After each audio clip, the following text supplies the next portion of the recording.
అవతార శ్రీ శ్రీ నిమ్మల వెంకట సుబ్బారావు సిద్ధి సద్గురు మహారాజాదిరాజు కాళీకృష్ణ భగవాన్ వారికి జై. జగన్మాత జగజ్జన్య శ్రీమతి సీతామహాలక్ష్మ సాధ్వీం మహాతల్లి గారికి జై.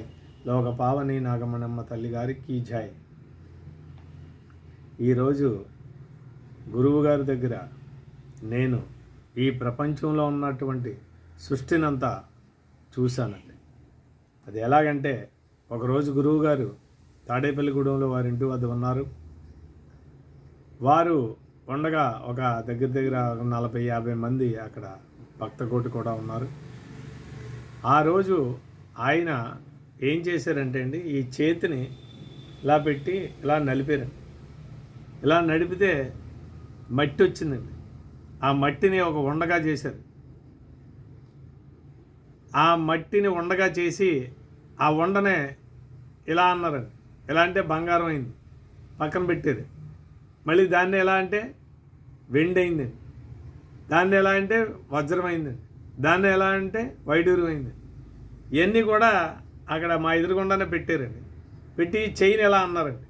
ఈ చైన్ ఎలా అంటే రూపాయి కట్టలో, 2 రూపాయల కట్ట, 10 రూపాయలు, 5 రూపాయలు, 20 రూపాయలు, 50 రూపాయలు, 100 రూపాయలు. అప్పుడు 500 కాగితం లేదండి. అలాగా ఇంత గుట్ట పడ్డదండి.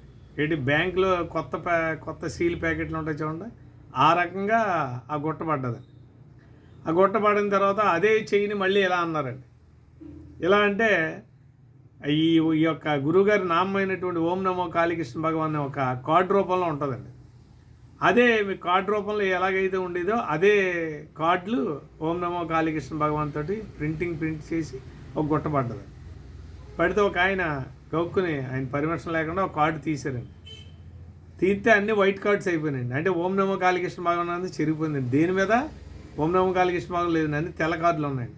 అప్పుడు ఆ కార్డుని ఎలా తీసుకుని ఈ బొట్టకునేలు ఎలా పెట్టి ఇలా అన్నారండి. ఇలా అంటే ప్రతి దానికి కూడా ఈ ఓం నమో కాళీకృష్ణ భగవాన్ నామం వచ్చింది. ఇవన్నీ కూడా నేను ఎదురుకుండా డైరెక్ట్గా చూసినాయండి.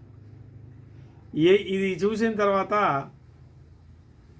ఆయన ఈ సృష్టించినటువంటి బంగారాన్ని ఆ వీధిలో అంతా ఎక్కువ మంది వీళ్ళు కంసాల వారు ఉండేవారు. వారి దగ్గర పట్టుకెళ్తే 100% ఇది మేళ్ళెం బంగారం అని చెప్పేసి వాళ్ళు సర్టిఫై చేయడం జరిగింది.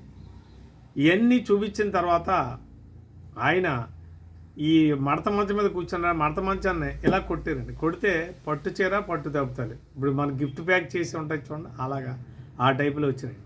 ఇదన్నీ అయిన తర్వాత ఆయన ఉండే రూము చాలా చిన్న రూమ్ అది. ఆ రూమ్లో ఆయన ఇలా పెట్టి ఇలా తీసారండి.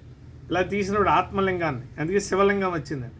అది తీసినప్పుడు ఒక 10x10 రూమ్లో ఒక 100 సూప్ ప్లేట్లు ఒకేసారి ఆన్ చేస్తే అంత పవర్ వద్ద అలా అది తీయగానే అలాగా అందరూ కూడా అలాగా ఆ కాంతికి తట్టుకోలేక అలా షేక్ అయ్యారండి. అది కూడా ఆత్మలింగాన్ని కూడా తీసి చూపించిన తర్వాత, ఇవన్నీ చూపించిన తర్వాత గురువుగారు ఏం చెప్పారంటే అండి, ఇవన్నీ అశాశ్వతమైన వస్తువులు. ఇది గారడి విద్య, మ్యాజిక్. ఇది అశాశ్వతం, శాశ్వతం కాదు. జ్ఞానం అనేది శాశ్వతం. నా దగ్గర జ్ఞానం అనే రత్నం ఉంది, అది భక్తి అనే దాంతో తీసుకోండి తప్ప ఇవన్నీ అశాశ్వతమైన వస్తువులు. జ్ఞానాన్ని ఎప్పుడైతే నువ్వు పొందేవో ఆటోమేటిక్గా అన్నీ అందులోనే ఉంటాయి. నీకు ఎప్పుడు ఏది అవసరమైతే అది వస్తూ ఉంటుంది. ఇలాగా ఈ సృష్టి అనేది ఒక మ్యాజిక్. దీన్ని చూసి నన్ను దేవుడని కానీ, ఒక గురువుని కానీ, ఒక గొప్ప వ్యక్తిని కానీ మీరు భావించొద్దు. వీటి గురించి కాదు నా దగ్గర రావాల్సింది, మీరు జ్ఞానం గురించి రండి. జ్ఞానం అనేది భక్తితో తీసుకోవాలది అని గురువుగారు చెప్పారండి. మీరు ఏ పని చేస్తున్నా కూడా ఓం నమో కాళీకృష్ణ భగవాన్ అని మీరు పని మొదలెట్టండి. ఆ పనిలో మీకు నా యొక్క ఆశీర్వాదం మీకు ఉంటుందని గురువుగారు తెలియజేశారండి.